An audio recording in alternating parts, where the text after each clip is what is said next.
The Patrick CC, the bizarre side job Shaq did during the NBA. Shaquille O'Neal has officially completed the campaign of life and is now doing side quests. Ball player, actor, doctor, investor, Kung Fu? DJ, police officer. Shaq was always he's a fan pretty of good side DJ. quests. He had his own video game and released 4 studio albums before he had a championship ring. At Louisiana State University, Shaq was a 2-time All-American and a 2-time SEC Player of the Year. Wait, he was at The LSU? 7'1", 330-pound. Wait, he bumped out albums before he was even drafted, and he was in the LSU. Holy smokes, bro! Wait, hold on a second. Beast got drafted as This the guy's number crazy. 1 overall pick to the Orlando Magic in 1992, which led to an amazing first season, earning him Rookie. Bro, why wouldn't Shaq be the first pick? Ain't no one been like Shaq, bro. They had to change the boards and shit for this second. No, like this man, ain't none of them been like the Shaqster. Magic in 1992, which led to an amazing first season, earning him Rookie of the Year. He became known for his powerful dunks that would sometimes bring down the entire backboard. Yup. This amazing height and power combination revolutionized the game and helped Shaq dominate the league. His real dominance came when he joined the Los Angeles Lakers in 1996 alongside Kobe Bryant. The two were an unstoppable force that won 3 consecutive NBA championships in 2000, 2001, and 2002. Then Shaq secured his 4th in 2006 with the Miami Heat. 15 NBA All-Star selections, 4 NBA championships, 3 NBA Finals MVPs, 2 NBA scoring titles, and 1 Hall of Fame induction. Shaq completed the main story. Now it's time to look through all of the other side jobs Shaq had outside of the NBA, starting with him Wrestling. becoming an orchestra conductor. Orchestra? What During the his fuck? time at the Boston Celtics, No the PR shot. team approached Shaq with the idea of conducting the Boston Props Orchestra, a world-famous orchestra founded back in 1885. This wasn't just for show either. Shaq attended a full rehearsal and learned the ropes of a professional conductor. Shaq would take the baton and lead the orchestra in 3 songs. Yo, he'd be a good orchestra conductor because, like, everybody could see this man. Like, it doesn't matter where you are, you can see exactly what he's doing, man. No shot. With the final song being We Are the Champions by Queen, Ooh. aiming to rally the fans in the audience around the team in the coming season. Also, Shaq became the tallest conductor in the Boston Props history. And speaking of music, Shaq has bars. Did you know Shaq released 4 studio albums Shaq Diesel. and 2 compilation albums? Yup. In 1992, Shaquille would make an appearance on Arsenio Hall's late night talk show, sharing the stage with his favorite rapper at the time, Fu Schnickens. The performance caught the attention of Jive Records, who reached out to O'Neal with an impressive offer, $10 million for 3 albums. While Shaq never intended to pursue a serious career as a rapper, he saw the opportunity as a chance to collaborate with his hip-hop idols. His debut album, Shaq Diesel, quickly gained traction, reaching the 25th spot on the Billboard Hot 200 charts and selling over 1 million copies, officially making it certified platinum. Shaq's music ventures also featured appearances from legendary artists. Wait, that's crazy. Wait, this was like, what, 1993? Bro, wait, he was peaking up. I didn't think he was that high. I know he was doing pretty well because, like, even I knew about him kind of growing up. Like, I knew the name Shaq Diesel, mostly because of EDM. Like, one time I just got thrown into the loophole. Like, I listened to some EDM, and then it took me back into his old shit, and I was like, damn, he's been doing this shit. I didn't think it was like this high up there though in the like the shit. That's crazy. On the Billboard Hot 1 million? Like Hot shit. 200 charts and selling over 1 million. This is before or after the rings? Wasn't when the rings 99, 2000? Bro, what the fuck? Hot 200 charts and selling over 1 million copies, officially making it certified platinum. That's crazy. Shaq's music ventures also featured appearances from legendary artists like Biggie Smalls, Ice Cube, Nas, and even Michael Jackson. Now, Shaq considers his rap career more of a hobby than a serious project. I wish I made $10 million from my favorite hobby. But he isn't just talented on the mic, he can also dance. Fair. Look at how flawlessly he can move that huge body. Hey. Bro, he be twerking sometimes. He be twerking. After that little break dance, we got to see even more of his moves at the 2009 NBA All-Star Game alongside the professional dance group, the Jabberwockies. The big Shaqtus himself, Shaquille O'Neal. You thought his music career was done? Wrong. Shaq is quite literally the DJ. biggest DJ in the world. DJ Diesel is a very active bass music DJ who performs at festivals all summer. Messing around with turntables was a hobby that dates back to Diesel's teenage years. He never did any performances, only for some friends. O'Neal was introduced to Tomorrow World in 2014 by his then girlfriend Letitia. I went to a concert 5 years ago, Tomorrow World, and I saw 500,000 people just jamming.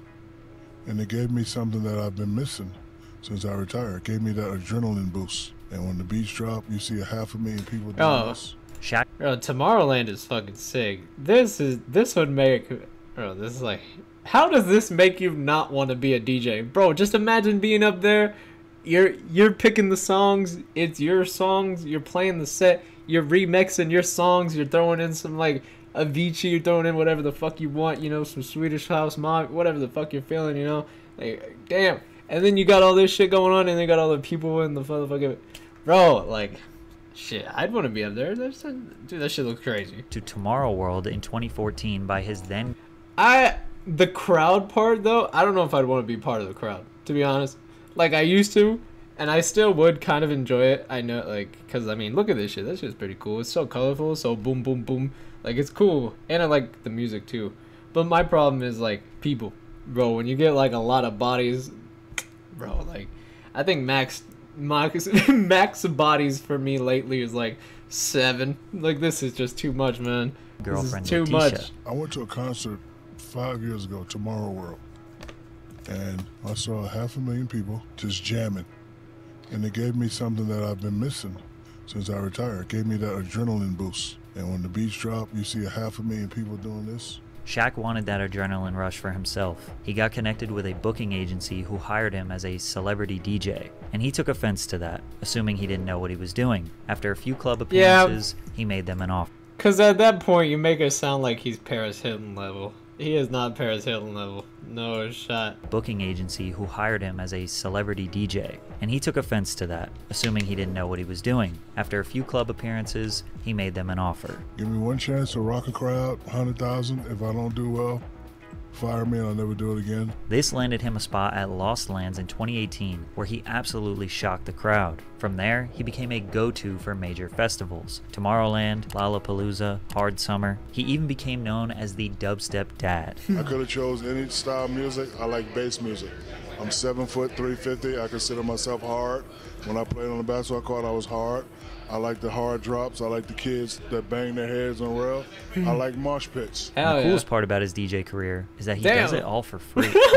That's crazy. The motherfucking DJ's looking like the bouncer, brother. That's right. It's truly just a hobby for him. But make it looks like the guy you're supposed to see outside the club. Holy shit. Like, Shaq is no dummy when it comes to getting paid, because he isn't doing all those commercials for free. And neither am I. So let me tell you about today's sponsor. Hey, yo, that was the Linus moment there. What the fuck? This man. I want to tell you about the easiest way to get in on some NBA f***ers by Underdog. Underdog Fantasy is available in many states across the U.S. Check this map to see if you're in an eligible state. Again, download the Underdog Fantasy app, use code PatrickCC, and get those picks in. Thanks, Underdog Fantasy. When you think of Shaq endorsing a brand, what comes to mind? Gold Bond, Papa John's, Burger King, Pepsi, Wheaties, Lyft, Radio Shack, Epson Printer, Age of Beard, Nintendo DS, Tamagotchi Life. The list goes on, as Shaq has endorsed well over 100 brands in his life. But the one I think of first is Icy Hot. And the reason behind it is pretty funny. I had a thigh bruise, and the Lakers trainer put some Icy Hot on my thighs. And I was having a great game, but my boys were starting to get real hot. And then I'm running, and they're getting too hot. I had to call a timeout and tell the trainer, hey man, my balls are on fire. After that incident, Shaq got... Bro, that shit's the worst. Like, when you put so much on your legs because your legs are hurting, that shit fucking sucks. Because, like, I don't even know what's the right amount of that shit to use. It's so hard to balance that. Like, you either put too little or you put too much. And then when you put too much, it's fucking terrible. When you put too little, it does nothing. But when you get it, damn, it feels good. Like, last time I was sick, I put so much on my legs, it felt good for like a solid 2 minutes. And then the next second, I was wishing I was never born the way I am, man.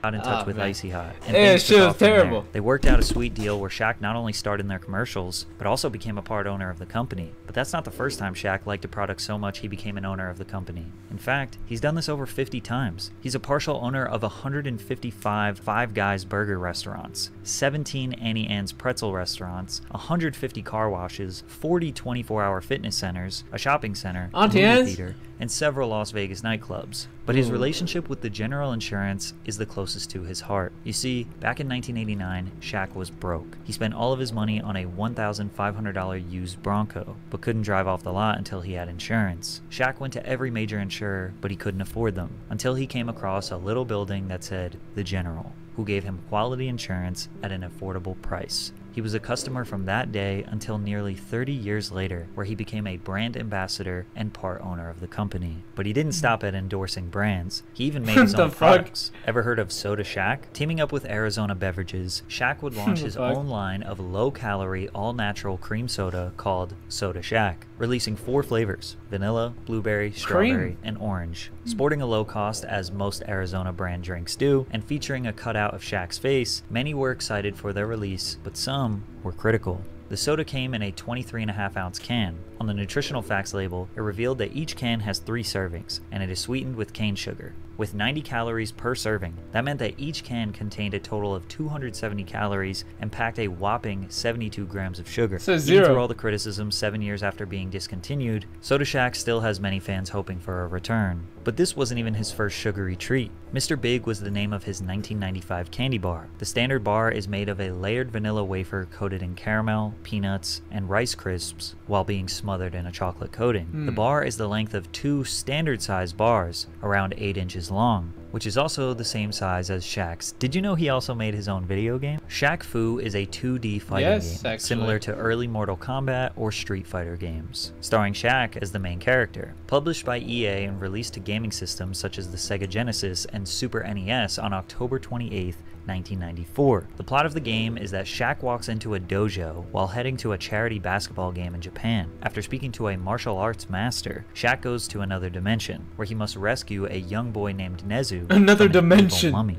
If you don't think What this is the very fuck? interesting, a lot of people would agree with you. What the Shaq Fu in fuck? recent years has been What a regarded as game. one of the worst 10 video out of games 10. of all time by many game critics. Huh? Nintendo Power had 12 staff members vote in a list for the 10 worst games of all time, which placed Shaq Fu at the 3rd worst place on their Damn. list. Yet still, the Barbie game got a number reboot in 2018 for PlayStation 4, Shaq Fu: A Legend Reborn, which was actually received very well by the gaming community. The beautiful graphics and cutscenes had us convinced that Shaq could actually beat people up in real life. Oh wait, he can. He proved that to us with multiple appearances in the ring. Wrestling. Shaq has always been a huge fan Holy. of professional wrestling, and he's had some epic moments in the ring across different promotions. Back in 1994, he made an appearance on World Hulkster. Championship Wrestling, where he presented the title belt to the winner of the WCW World Heavyweight Championship between Hulk Hogan and Ric Flair. Then in 2009, he took on the role of guest host for WWE's Monday Night Raw, in which he would find himself getting Big into a Show. scuffle with the legendary wrestler, The Big Show, creating a feud that lasted for almost a year. But he wasn't done there. In 2016, he surprised everyone by participating in his first legitimate match. He entered as a celebrity competitor in the Battle Royale at WrestleMania 32, eliminating Damian Sandow, BR. and had another confrontation with Big Show before being Ah, eliminated shit. himself. And most recently, for the promotion AEW in 2021, Shaq teamed up with Jade Cargill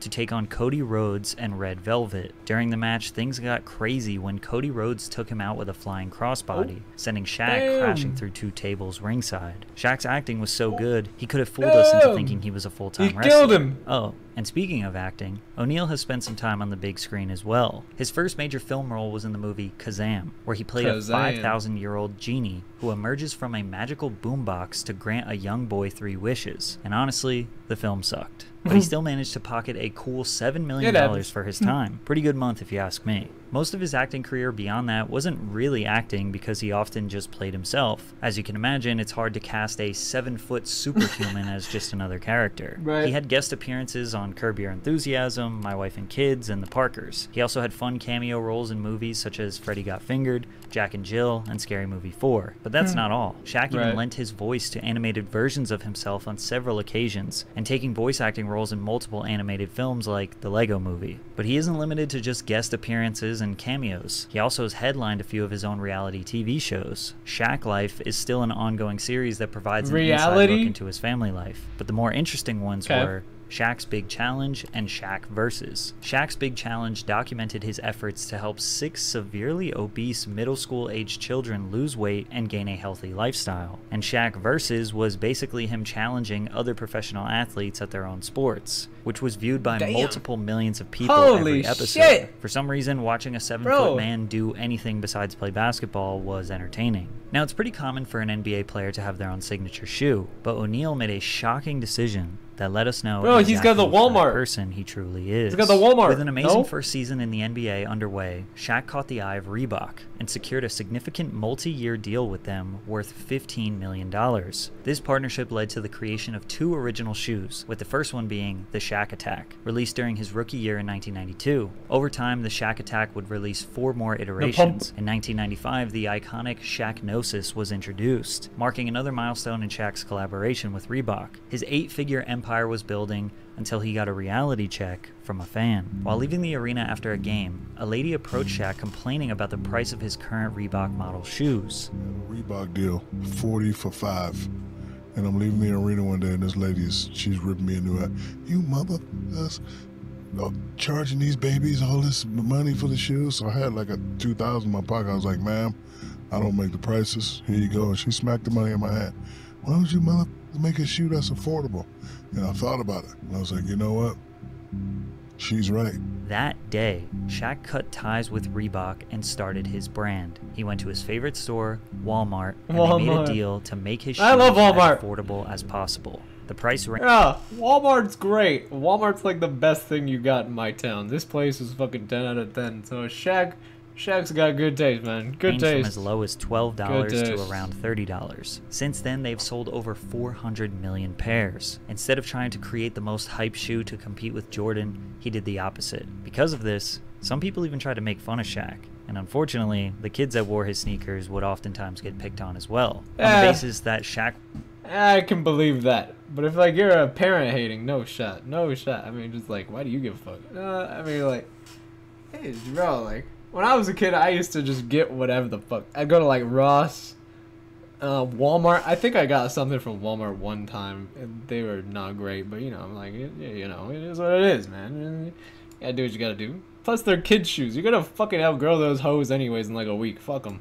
Wasn't cool enough or iconic enough to compete with Jordan's. But when you think about it, he did a really great thing for kids all around the world who struggled financially but needed a decent pair of basketball shoes. And he still made a ton of money. His impressive net worth of over $400 million shows that he's made all the right moves from the start. He's been a very savvy investor, buying in early to companies like Google and Apple back in the late 90s. However, his real estate portfolio is perhaps the most impressive. And no, it's not because he owns a bunch of mansions in the hills. He has taken on a number of different real estate development projects to provide affordable housing for those in need. He built the largest 80-20 mixed income project in New Jersey, which is where 20% of the apartments are considered affordable. In Colorado, he was a part of a deal that purchased 1,407 subsidized Section 8 housing units with the intent to remodel and offer them for below the market rate. My goal is to eventually own $1 billion in affordable housing. He basically wants to do the same thing he did with sneakers, not own a few flashy and expensive properties, but rather thousands of affordable units to help as many people as possible. His servitude towards the community explains his strong interest in law enforcement. Did you know that Shaq is a police officer in multiple states? In 2002, Shaquille attended the Los Angeles County Sheriff's Reserve Academy, trying to become a SWAT team member. The specific requirements for the specialized unit included the ability to scale a rope 100 feet in the air. O'Neal had completed the conditioning tests, the sit-ups, the push-ups, had endured the verbal assaults and disciplinary penalties, but he was just too heavy to accomplish the rope climb. Damn. He tried it 12 times. The last one, he reached 75 feet in the air before plummeting to the ground. Despite his failure, he became a reserve officer with the Los Angeles Port Police, receiving sufficient training to carry a gun and ride as a second man in a Port Police car with senior officers. But it didn't Damn. stop there. When he got traded to the Heat, he worked as a reserve officer in Miami from 2003 to 2005. His annual salary, $1. However, a leak of his Miami Beach police questionnaire definitely raised a few problems. The reason being, he treated it like a joke. Under special skills he possessed, he said, laptop computer, binoculars, master of surveillance. For primary occupation, he put Binoculars? Grand Theft Auto What the investigations. Now, as someone who would be He's a master with binoculars. I mean, not everyone can be. possessed, he said, laptop computer, binoculars, master of surveillance. For primary occupation, he put Grand Theft Master Auto of investigations. surveillance. Now, as someone who would be considered legally able to carry a gun and serve the community, you would think they wouldn't allow shit. jokes on the application. However, Shaq never abused his power, so Right. I guess it's okay. In 2005, he was honored with the title of U.S. Deputy Marshal. In 2013, Shaq was a That's crazy. He went through the tests like 12 times and failed. And as soon as he got his like real piece of paper, he wrote he's a master of binoculars and surveillance. officially sworn in What as the a part-time fuck? Golden Beach, That's Florida police officer. crazy. In 2015, he was He's sworn goofing, in as man. a reserve police officer shit. at the Doral, Florida Police Department. In 2016, Shaquille O'Neal was sworn in as a Clayton County, Georgia Sheriff's Deputy. In 2019, he was sworn in as an auxiliary deputy with the Broward County, Florida Sheriff's Department. In 2020, he was named a Special Reserve Deputy in St. Martin Parish, Louisiana. Just about every city he visits, he taps in with the local PD to see what's going on. And I'm sure by now you're probably wondering, since he's a police officer in all these different counties, has he ever done any actual police work? Although he does have some stories of kicking in doors and finding dead bodies, Shaq seems to be more of a just-in-case type officer. However, he does have one pretty good traffic stop story. Darius Miles, former small forward for the Los Angeles Clippers, was one day running late for practice.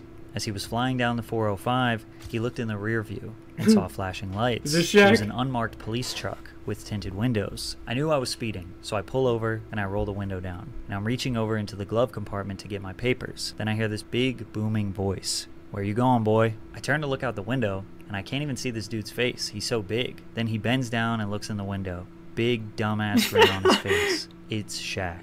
I'm like, "Yo, I'm going to practice. You made me late." He taps the side of my truck, turns around and says, "Don't worry about it. I'll pay your fine. Just holler at me." Shaq's got one of those old school police lights that you put on the hood of your car. That was that you just see on flexing. Cops. He gets in, laughing his ass off, waving at me. As That if was there just wasn't anything flexing more for a impressive to second. add to his resume. The Yeah. college dropout became a doctor. Holy shit. Shaq made a promise to his mom Oh, that he would damn. eventually go back and complete his bachelor's degree since he pursued Oh, his bro. NBA dreams. True to his word, Oh. Shaq fulfilled that promise. Bro, shout out to Shaq. If I promised my mama I'm going to school to get a fucking like associate's, mama, I'm sorry, mama. I can't. No, shut. Don't send me back, please. In the year I can't 2000, do it. Fuck he that. graduated with a BA Fuck. in general studies. That's cool though. Man's a cop, a bachelor, a DJ, artist, like rapper. Fuck, man, this guy's crazy. With a minor in political studies. While this accomplishment would satisfy most, Fuck. Shaq isn't like most. Just 5 years later, O'Neal pursued further education. He earned online a Master of Business Administration degree through the University of Phoenix, saying, "It's just something to have on my resume for when I get back into reality. Someday I might have to put down a basketball and have a regular 9-to-5 like everybody else." Towards the end of his playing career, he began to work on a doctorate at Barry Surely. University, eventually completing the program and receiving a Doctor of Education degree in Human Resource Development, making him formally Dr. Shaquille O'Neal. So the big question Damn. that everybody wants to know, what will Shaq do next? Well, probably a little bit of everything. Party. Maybe a little party. Perhaps. I don't know. That was interesting.